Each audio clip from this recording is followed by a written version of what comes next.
हाय, मैं हूं मोहित Munjal from directorsinvestments.com। इस वीडियो के थ्रू मैं आपको बताऊंगा एक न्यू आईपीओ के बारे में। इस आईपीओ का नाम है सायंट डीएलएम लिमिटेड। ये अपना एक आईपीओ लेके आ रहे हैं। 592 करोड़ का इशू साइज है।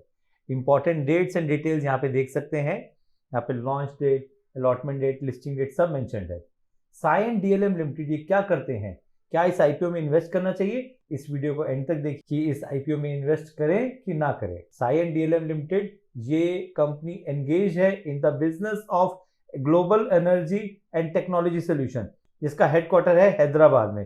Company provide services in the areas of engineering, manufacturing, data analytics and network and operation, and they provide support to various industries such as aerospace, defence, transportation, telecommunication, utilities and health care. Cyient DLM limited specialise करती है in delivering end to end product lifestyle solutions including design, development, testing and support services. They work with clients to develop innovative engineering solutions, improve operational efficiency, and enhance the overall performance of their products and process.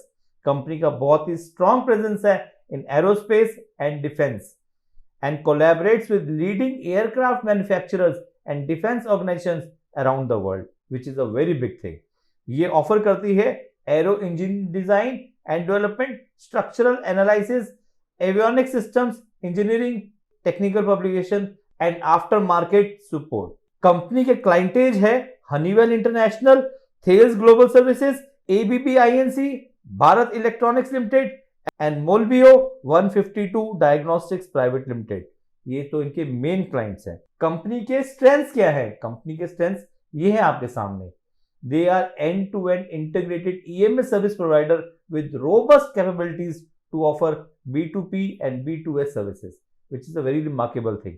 और जैसे मैंने आपको बताया, इनके clientage बहुत ही strong है and they are into aero and defence, which is again an ever growing business. तो ये कंपनी के मेन स्ट्रेंथ है। It is one of the few Indian EMS companies जो ऑफर करती है electronic solutions for safety and mission critical applications. Company की जो management है एंड जो उसकी टीम है, they are very experienced and उनको इंडस्ट्री का बहुत ही अच्छा नॉलेज है। ये तो है इनके मेन स्ट्रेंथ। अब जानते हैं कंपनी के रिस्क क्या है। कंपनी का जो सबसे बड़ा रिस्क है वो ये है, लॉस ऑफ एनी की customers can impact the company future profitability. आपको मैंने बताया कि ये सब इनके मेन क्लाइंटेज है। कल को कोई क्लाइंट मिस आउट हो जाता है फॉर वट एवर रीजन, वो कंपनी अगर इनके साथ काम नहीं करती है तो इनकी प्रॉफिटेबिलिटी पे इंपैक्ट आएगा। इसका सेकंड रिस्क है, there is a huge dependence on external third party supplies for raw material and that can affect the company's future operations as well as their financial performance. Thirdly, timely completion of project is one of their main important tasks. वहां पे अगर कहीं ये lag करते हैं तो इनकी profitability में इंपैक्ट आएगा ही आएगा। प्रॉफिट्स की बात कर रहे हैं तो क्यों ना हम डालें नजर कंपनी के फाइनेंशियल्स पे।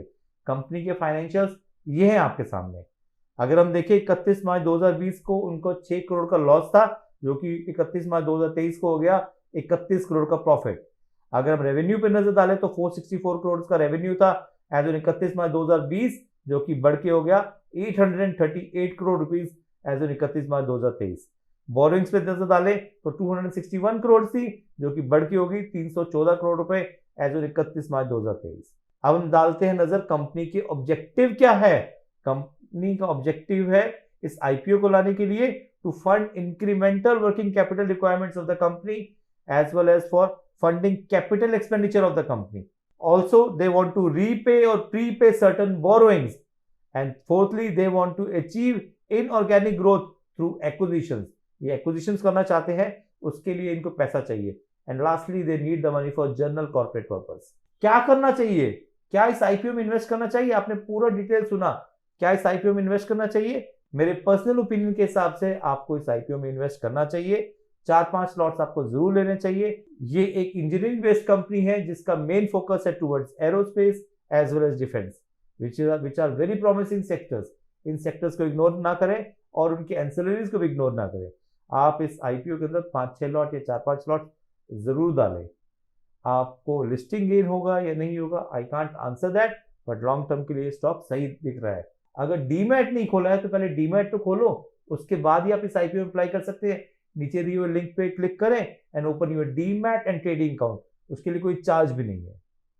मैं आपको रेगुलर अपडेट देता रहता हूँ about different IPO, different SIP, different mutual funds, और उन सब के बारे में आप इन सोशल मीडिया पे देख सकते हैं। यहाँ मैं आपको रेगुलर अपडेट देता रहता हूँ। आप मेरे YouTube चैनल को प्लीज लाइक एंड सब्सक्राइब जरूर करें।